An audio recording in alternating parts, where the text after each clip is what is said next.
Salve, salve, nação rubro-negra, aqui Marquinhos Assunção chegando com mais esse vídeo de informações do Flamengo para deixar você atualizado e também informado de tudo o que está acontecendo no rubro-negro mais querido do Brasil e do mundo, o Clube de Regatas do Flamengo. Bom, antes da gente trazer esse giro de informações do nosso Mengão, eu peço a você rubro-negro que ainda não é inscrito no nosso canal, que se inscreva, que deixe o like, que compartilhe os conteúdos nas redes sociais e que, por fim, você ative o sininho das notificações para que o YouTube possa notificá-los de tudo que tiver acontecendo de novidade no nosso canal. Dito isso, vamos às notícias do Mengão, porque aqui não tem enrolação. Passado o Natal, agora a expectativa dos rubro-negros está voltada para a chegada do novo diretor técnico do Flamengo, o português José Boto, que tem chegada ao Rio de Janeiro, marcada para sábado, dia 28, porém ainda sem horário marcado. Por que isso? Porque ele tem 2 bilhetes de passagem lá para escolher qual deles vai vir para o Rio de Janeiro. Ele ainda não optou por um desses bilhetes. José Boto, que essa semana em Portugal teve sua primeira reunião presencial com o técnico do Flamengo, Felipe Luiz, a expectativa cresce a partir da chegada do novo diretor ao Rio de Janeiro e que, junto com ele, chegue também as primeiras notícias concretas do futebol do Flamengo, porque de especulação o Flamengo já está cheio, meus amigos. Se no futebol ainda há incertezas por conta da ausência ainda do seu diretor técnico, no marketing, a fotografia começa a ser revelada, pois o departamento de marketing está passando por modificações, muitas modificações importantes com a chegada da nova gestão. Agora, a equipe de marketing do Flamengo contará com 3 diretores de marketing, todos dividindo as responsabilidades. O primeiro será Marcos Senna, que é o atual diretor de marketing do Flamengo. Ele será mantido no cargo. Então, uma boa ideia, porque o Marcos Senna faz um grande trabalho no marketing do Flamengo desde 2021. Flávia da Justa, profissional de grande experiência em marketing, já tendo passado por várias grandes empresas, como a Oi, como a Petrobras, como a Cultura Inglesa, também como a Bodytech. Né? E, por fim, teremos Roberto Trinas, especialista em marketing esportivo, muito conhecido pelo seu trabalho realizado no Palmeiras como sócio-torcedor Avante. Então, essa trinca de diretores vão trabalhar juntos para que o marketing do Flamengo alavanque ainda mais, principalmente, né, pessoal, o sócio-torcedor do Flamengo, que é um filão que o Flamengo sabe que tem nas mãos, mas até o momento ainda não soube utilizar de forma correta. E a gente torce para que eles investam bem no sócio-torcedor, para que o Flamengo, ao invés de ter 77 mil sócios-torcedores, tenha 777 mil. Pelo menos. Ontem, meu amigo, dia 24 de dezembro, há poucos dias do fim do mandato, né? Ontem, digamos, 25 de dezembro, dia de Natal, há poucos dias do fim do seu mandato, o presidente Rodolfo Landim publicou uma carta com a prestação de conta dos seus 6 anos à frente do clube. O documento foi elaborado e divulgado por Landim aos associados do clube. Em nota, Rodolfo Landim fez um balanço do que foi realizado, citando os resultados financeiros e o patrimônio deixado para o novo presidente Luiz Eduardo Batista. O mandatário relembrou o ciclo vitorioso esportivo no primeiro triênio do mandato, além de reforçar os resultados financeiros dos últimos 3 anos. O Flamengo superou R$1 bilhão em receita recorrente. O que é a receita recorrente? A receita recorrente é aquela receita sem contar com venda de jogadores e outros créditos, né? Sem contar com venda de jogador, é a receita que o Flamengo vai ter, independente se vendeu jogador ou não. Então, o Flamengo superou 1 bilhão de receitas recorrentes por 3 anos consecutivos. Em 2022, bateu 1,043 bilhão.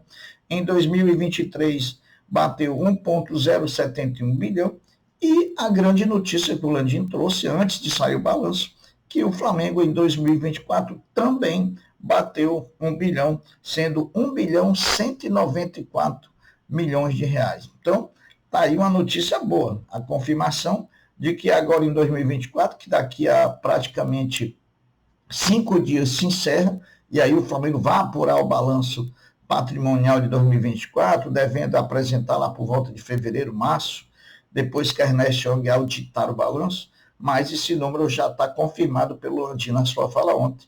A receita recorrente do Flamengo, mais um ano consecutivo, alcançou a cifra de mais de 1 bilhão de reais. Ainda no documento, o presidente apontou a evolução do patrimônio líquido e uma diminuição na dívida bancária. Segundo os números, a gestão assumiu o clube com 65 milhões de reais de patrimônio líquido e vai entregar com 692 milhões de reais. Sobre a dívida bancária, a gestão começou em 2019 com 25 milhões de dívida bancária, atingiu 74 milhões em 2021 por conta da pandemia, até para poder honrar seus compromissos e o pagamento de salários a seus funcionários e jogadores, até que chegou em 2023 e 2024 sem nenhuma dívida bancária. Nesse momento, desde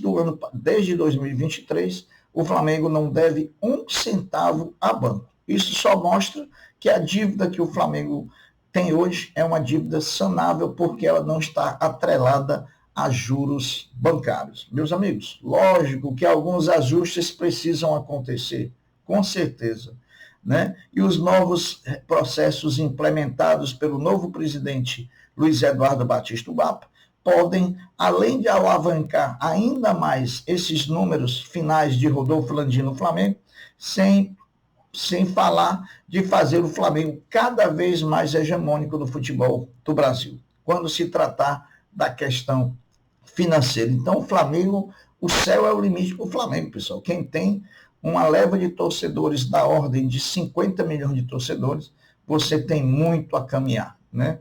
E espaço para caminhar, isso é que é importante. A goleada histórica sobre o Vasco da Gama por 6-1 no Campeonato Brasileiro desse ano foi eleita em enquete patrocinada pelo Portal GE a melhor atuação do Flamengo na temporada. Partidas contra o Atlético Mineiro e contra o Palmeiras pela Copa do Brasil completaram o pódio dessa enquete. Então, Flamengo 6, Vasco 1, foi a campeã, a melhor atuação do Flamengo, depois Flamengo 1, Atlético Mineiro 0, e depois Flamengo 2, Palmeiras 0, ambos pela Copa do Brasil. Sem descanso, meu amigo, sem descanso. Depois da vitória sobre o Paulistano em São Paulo na última segunda-feira, o Flamengo Basquete volta às quadras do NBB amanhã, sexta-feira, dia 27, no Maracanãzinho, às 20 horas, contra o São José. O Sport TV e a Flá TV transmitem a partida. Após a partida de amanhã contra o São José, novamente no Maracanãzinho, só que às 11 horas da manhã, no domingo, dia 29, enfrenta o Mogi. Esses jogos estão sendo antecipados por conta das disputas da segunda janela de jogos da Champions League das Américas, que o Flamengo vai jogar em janeiro, agora no Panamá, né? Contra o Toros de Chiquiri e contra o Boca Juniors, dia 12 e dia 13 de janeiro. A partida contra o Mogi no domingo pela manhã, às 11 horas, terá transmissão tanto do Sport TV como também da Flá TV.